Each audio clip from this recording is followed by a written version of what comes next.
Yay! Take it away, Trey. You got 5 minutes, and then you got to run the creation wars. So Wait, have I at don't know it. why I'm here. Ray Why wants don't you to do a little bit of setup, Jessica? Set the scene for us. Ray wants to he wants to be more successful with the financial side of his artwork. His work is awesome. He does this incredible location photography and architecture and stuff like that, and he would like to monetize it a little better, and he's very interested in hearing a little bit more about how you actually monetize the artwork side of your business. I just want to be, yeah. Yeah, he wants to be you when he grows up. Yeah. Who doesn't? Hello, Ray. How are you? Very good, thank you. And thanks for coming on. This is fantastic. Sure. You know why I can't? Well, for whatever reason, about half of the critique sessions that the masters do show up in my calendar. I don't know why Jessica's show up in my calendar, but they always do. And I watch them pretty much all day. If I'm not like watching a live critique, I'm watching like ones from the Grand Library. You know, I just love it. And then, so I was watching your critique, and she goes, "Well, maybe I get Trey on, and he could answer your questions." So I said, "Well, I'm here. Just invite me in." So here I am, just like that. Fantastic. Yeah. Well, to answer your question, how do you make money with photography? No small question. You know, there's a lot of ways to skin that cat. And I heard the good advice Jessica was giving you along the way. I thought it was really smart. And I think that actually even the more time you spend in the Arcanum, the more you'll figure this stuff out. You know, right now you're kind of in these foundation levels up to level 20. But moving on beyond that, you know, into Sphere 2, which we're announcing very soon, levels 21 to 30. Sphere 3, levels 31 to 40, you're going to get more and more masters, some of which may actually specialize in the business side of things. And the kind of personalized quests they give you at these upper level spheres, the kind of challenges might be kind of more businessy, right? To kind of get down to some strategy and some tactics about how do you actually make money. But I'll go ahead and give you some, I guess, a few nuggets while we're here. Excuse me.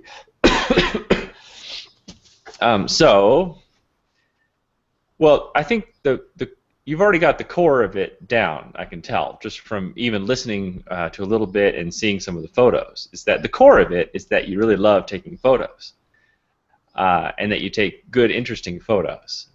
You don't know how most people completely miss this point. It seems elementary that, yeah, you know, you should enjoy taking photos and you should take good photos. But you'd be amazed how many people are in the industry that don't take good photos and are not really that interested in taking photos. They're mostly interested in just making money. Like, I'm going to make some money in the photography industry, but it's too bad my photos aren't that good, and I guess I'm not really into picking up my camera in my spare time. So the core of it, you got the core of it down. All right, that's no small feat. All right, that's a major part of it, because the big important thing is that you will always have that for your whole life, whether or not you make money with it. Okay, I think it's a little bit like golf. If you just love playing golf, well, you have golf your whole life. Maybe you'll enter some tournaments, maybe you'll make some money, but it doesn't really matter because you can play golf until you're a little old man, right? Just hobbling around the course playing golf and enjoying it. So that's the key thing. So once you have that core thing, you can start to layer on different ways to make money. I think it's pretty well established that stock photography is dead. It's really hard to make money with stock photography. The only person that I know that does it well is Nicole S. Young. And Yes. actually, I would be curious to talk to her now. I haven't talked to her in about 2 years about this, but I wonder if even that's on the way down, because she's really smart about it. Yeah. So, and there's a few people that make money.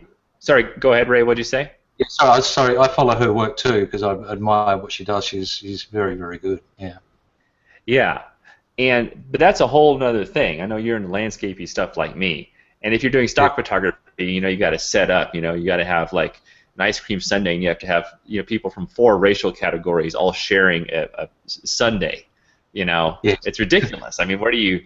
I can only find one racial category in New Zealand. I would be a useless product photographer. Um, so if you're doing landscapey kind of stuff, there's a few ways. One, we sell prints. Selling prints is tough, honestly. And I think most people who say they make a lot of money from selling prints are lying. From what I can tell, there's a few smart ways to do it. One is when you go out to take a photo, think about who would actually want to buy the thing, all right? And then you have to have sort of a sales effort to kind of cold call or cold email these people and send them a thumbnail, say, hey, I got this great photo. I have a friend who will go unnamed, and like he might go take a photo of a bear, all right, in the wilderness, okay? And the whole time he's thinking, okay, I'm going to sell the hell out of this photo. And then what he does is he kind of goes to the phone book and he looks up like Black Bear Automotive Services in Sheboygan. And he emails him and says, listen, Black Bear Automotive Services, have I got a hell of a photo for you? This is black bear. It's the best photo you've ever seen of a black bear. He's in a stream. He's eating some fish. Your customer's going to love it. I'll license it to you for $499. I say, no, we only do $199. He goes, okay, I'll make you a deal. We'll do $299.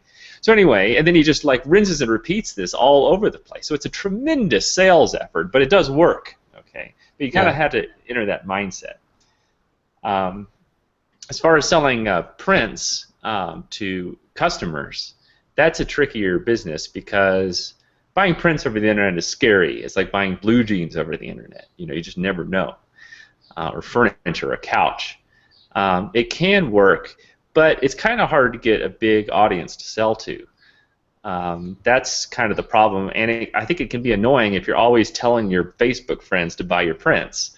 Yeah. You don't want to be like that either, I mean, they'll do it. They actually don't mind because they want to support you, but really you want your audience to be bigger than your friends and family.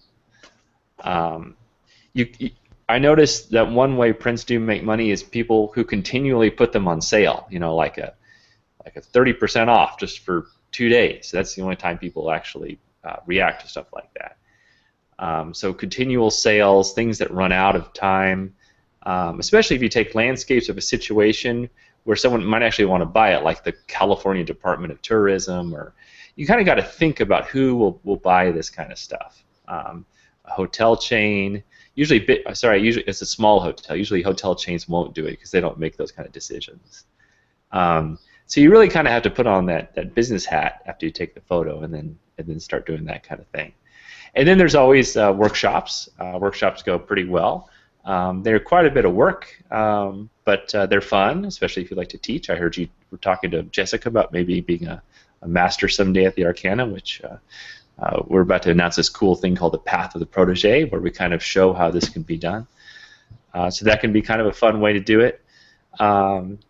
Yeah, so, I mean, there's a lot of ways to make money, and sometimes it's overwhelming if you think, okay, I'm going to do all of them. And then, kind of just add one thing at a time and see what works and what doesn't. Make a lot of mistakes and then forgive yourself for making the mistakes and just try to make them again in a slightly new way, and it'll all work out. Okay. Persistence, I think. Trey, if you have another landscape and travel kind of photographer that's sort of following in your general footsteps but with their own unique, voice, where would you recommend be their starting place looking into turning that into financially profitable? I think that, which is one thing that I don't actually do, is I don't take photos and then proactively market them. Okay. My situation is different. I don't take it for granted at all. I feel very lucky to have a big audience. And so we kind of have a licensing department internally that takes incoming requests. So I just put up pretty pictures and then people contact me to buy them. But as far as I can tell, that's sort of an anomaly just because of the accidental following I have or whatever. But I think that instead, if you reverse that, like if I didn't have a big following, what I would do is, if I felt confident with my photos, which I feel pretty confident about some of them, is I would just find medium-sized businesses, not maybe a few small businesses, but medium-sized businesses, that are maybe make a few $1,000,000 a year in revenue. Not like a local cleaners, but some medium-sized business. Like good restaurants, or maybe like a small hotel, or there's a lot of these smaller kind of businesses that might want to use your art to display, to make their place more awesome or beautiful or feel the right way. And that's basically what landscape photos do.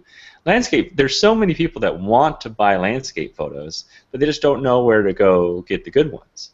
So if you just contact these people who are in charge of decorating their walls and say, look, this is a really beautiful piece, and it'll really give the right mood to your establishment.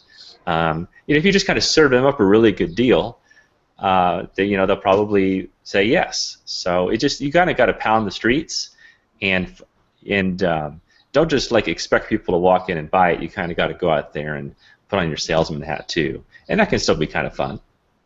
Okay, so one last question, then I'll let you go because we got to go get ready for the Creation Wars too. Yes. Being that you do have such an incredible following, and that can certainly be an asset in financial success, do you have any good advice for people looking to build their following on social media? Yes, I do. Well, I think you're already in the right path here in the Arcanum, because we've got a lot of big personalities like Jessica and so many others. And if you notice, it is so much about being vulnerable and being open, and it's counterintuitive. Like, we don't get up there and pretend. We just kind of like are just open, and we talk about our mistakes, and we're just very open, and we try weird things. And I guess one of the biggest ways to get a following is just like not to care. Be sort of like one of these honey badger don't care. Like you don't. I know Jessica and I, we don't take ourselves too seriously at all. We notice all the likes and all this kind of stuff, but we notice it like a flower notices the rain. It's just out there. But our job is just to grow and be this beautiful flower. And hopefully it'll rain around us, and it will just get better and better and better. But the key thing is not to be different for the sake of being different, but just to be the different you that's inside of you. And hopefully the more you take photos, the more you can uncover this different you. Because people do like different kind of people that are just out there and trying stuff, and make a few tutorial videos and get your face out there and just be fun and different and just be quintessentially you. And the right kind of people will follow you. And don't think that it's 2015 basically. It's too late. This social media train has left the station. That's not true. This is just the beginning. It appears to be the end. It appears to be fully realized. But don't forget that there's only 1 billion people on the internet now. There's about to be 6 or 7 billion people on the internet, and they all want content. They all want to look at photos. They want artists to follow. This is the decade where artists are going to take over the internet. We're redefining the culture of the world, and it's us, the ones that are online, that are putting work out there, that are getting better. It's us, the ones that the world is going to follow. So plenty of time. Don't worry about it. Trey, thanks so much for taking some time and jumping in. Yes, thank you very much.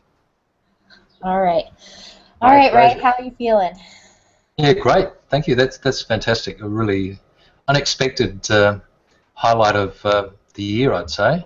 Yeah, so I think the word to take away from this is authenticity with the artist and the art, and we'll be looking for your Sphere 1 map next week. Okay. All right. Thanks very much. All right, Trey, let's go. Let's go war. Okay, bye. Let's go have a war. Okay. Bye, Ray. Nice talking to you. See ya. Bye. Thanks, Trey. Bye.